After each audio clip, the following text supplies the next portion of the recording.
Hello lovely people, welcome back to my channel. My name is Maya. If you've never been here before, hit that subscribe button down below and come and join us. Welcome and welcome back if you are a regular here.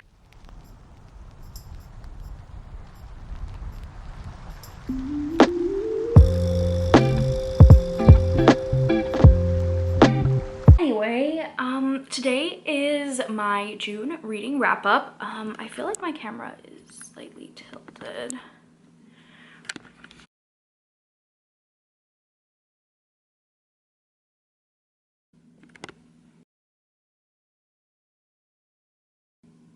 Better. Okay. Today we're going to be doing my May reading wrap up. I read 7 books in the month of May. Pause for applause. Thank you. I've never read that many books in a month, I don't think. So as you will have seen in the June Drag Queens Choose My TBR, we fulfilled all the prompts. We got that reward.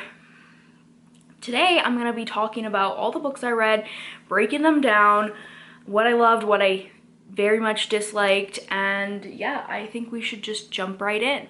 So the first book that I read in the month was The 7 Husbands of Evelyn Hugo by Taylor Jenkins Reid.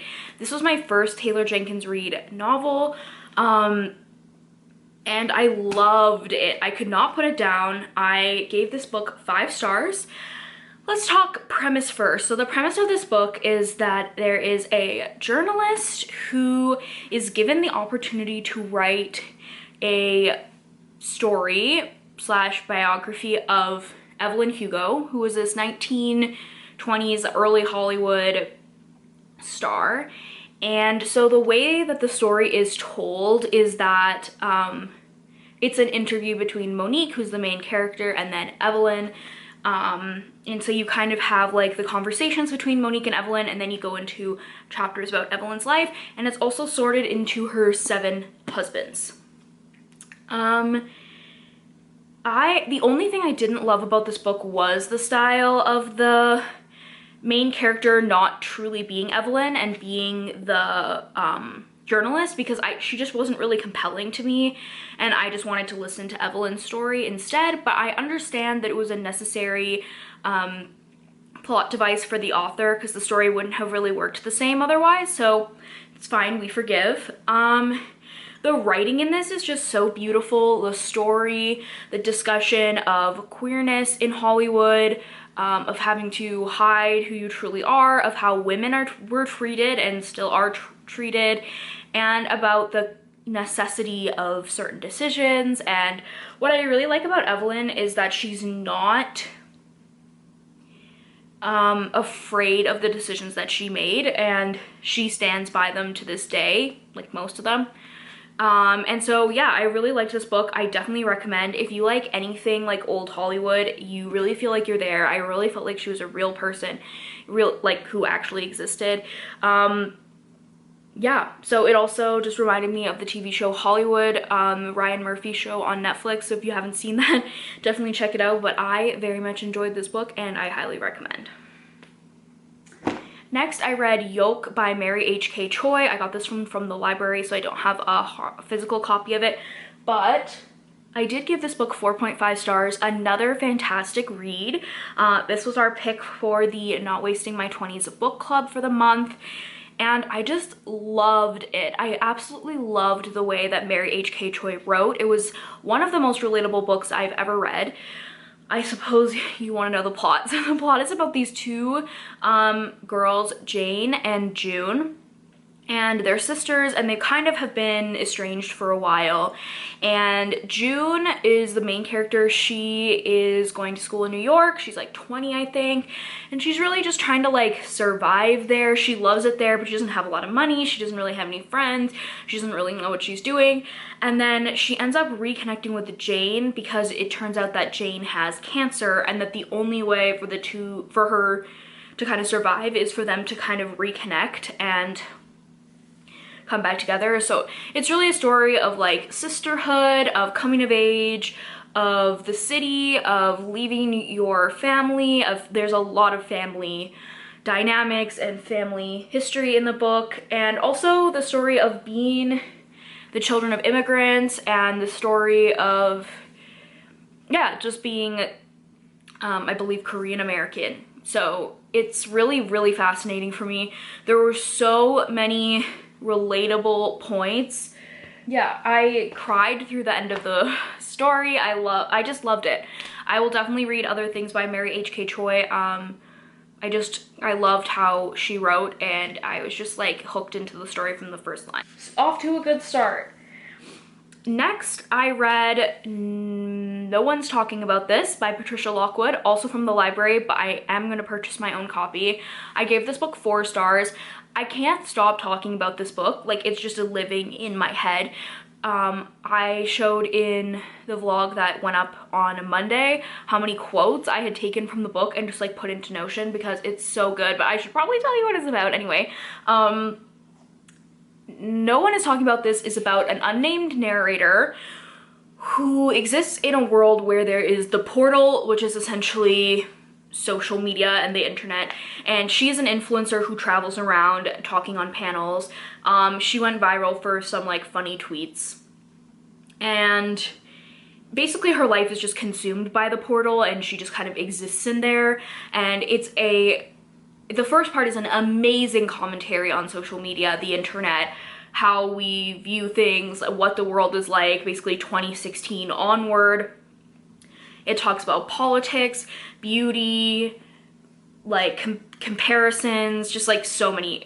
It's just so good. But then the second half of the book is about a tragedy happens in her real life and she's kind of pulled away from the portal, and kind of her learning how to exist separately from social media and feel her own problems, but also how like the portal still kind of like intermingles into daily life even when there is a tragedy that's happening. So this book just, I think I had like 4 categories. One was like great prose, one was relatable things, one was like A+ commentary, and then one was, I don't remember, maybe I only had 3. But anyway, just the number of stickies I went through, just highlighting so many poignant perceptions of the world and quotes, and just I love the book so much. I can't wait to buy my own copy and annotate it. Just felt slightly too dragged on, even though it's quite a short book. It's only like 200 pages. But anyway, I really liked it and I highly recommend. If you read any book this month, I would say that one or Evelyn Hugo, because it's about to go downhill from here for a couple books. The next book that I read was The Kiss Quotient. Oh, guys, I talked about this on Instagram. I really liked this book right off the bat. But in the end, I ended up giving it 3 stars. It totally let me down in the end, and yeah, I'm just not really here for it. The premise of this book is that the main character, Stella, she has autism, and she has a really hard time forming relationships and doing anything sexual, you know, spicy with people. So she decides to hire an escort to kind of teach her his ways and kind of like get her to where she wants to be. And then, as you can imagine, it is a romance, so then they kind of fall in love. Forbidden love, you know, because he doesn't want to date a client. But anyway, it started off really sweet. I really liked Stella as a character. I felt that she was really relatable and very real and genuine, and I really liked Michael, who's the escort, at first. He seemed really sweet and like he actually cared about her, and then it kind of just went downhill from there for me. He started to get really like aggressive and clingy and possessive, and like there's a whole other narrative of a side character who's very forceful with the main character, and when he does it, it's bad, but when the escort does it, it's good. And it just, all my respect for him went out the window, and I was like, girl, you need to get out of here, because he is stalking you at this point. And it wasn't cute. It was not cute.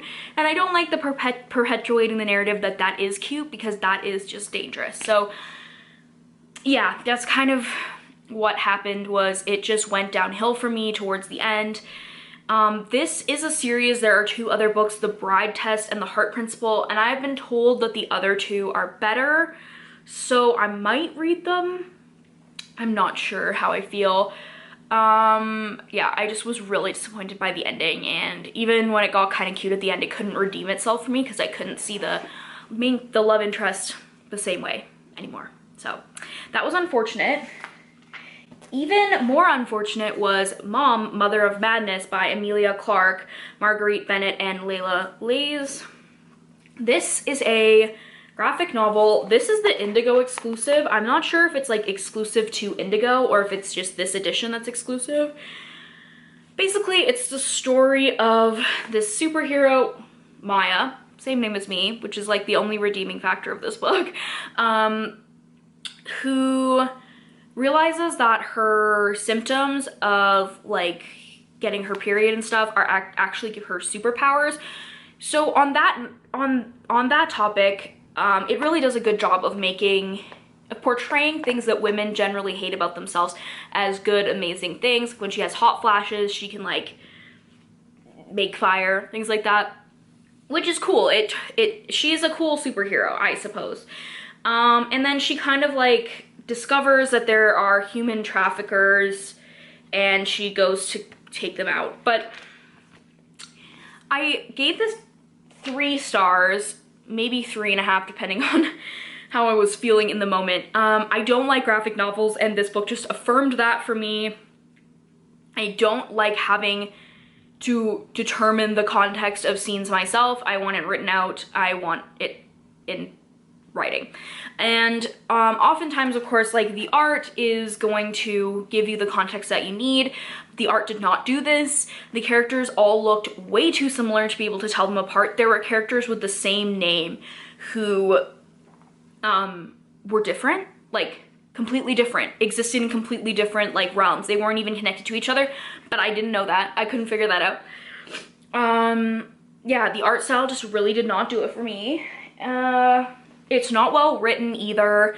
The story is kind of like just lame the way it's told. I think if they decided to make a movie about this book or in this story instead, it would have been way better.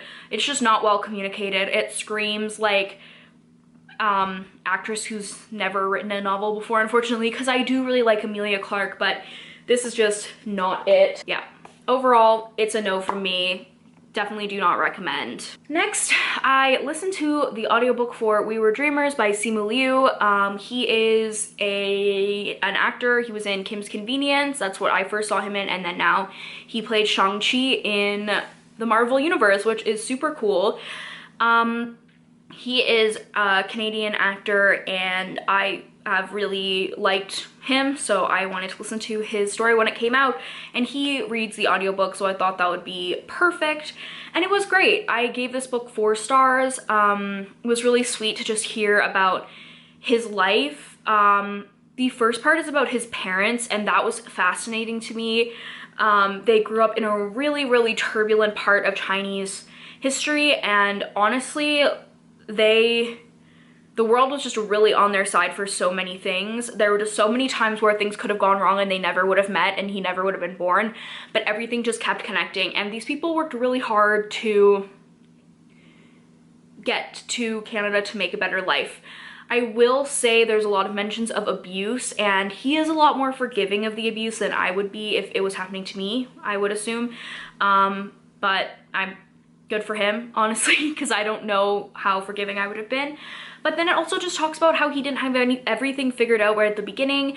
He didn't get into acting until after college, and he worked jobs he didn't like, and he had to do all these things to make ends meet, and I think it's just a really amazing story, and also kind of a nice juxtaposition to people who just kind of end up there. He worked really hard, and it was really nice to hear and great to see how far he's come, and yeah, I think it's really sweet, and if you like him, definitely give it a listen. And the last book that I read was The Queen of the Tearling by Erica Johansson, and this book I gave 4 stars. I shockingly enjoyed this. This was my mom's pick for the month. She loved it, but I wasn't quite sure how I would feel about it. The premise of this book is Kelsey is the heir to the throne of the Tear, which is an island that was settled by, I believe, the British or something like that, who wanted to create a socialist paradise, but then that didn't really work. And this is kind of what was left many years later.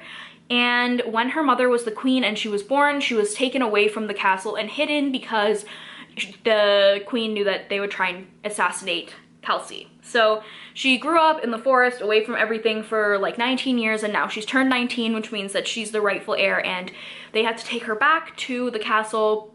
But a lot of things have gone wrong, and maybe her mother isn't exactly as amazing of a queen as she seemed, and a lot of people want to kill her, and it is just one of those fantasy stories I was just like compelled to just keep reading constantly.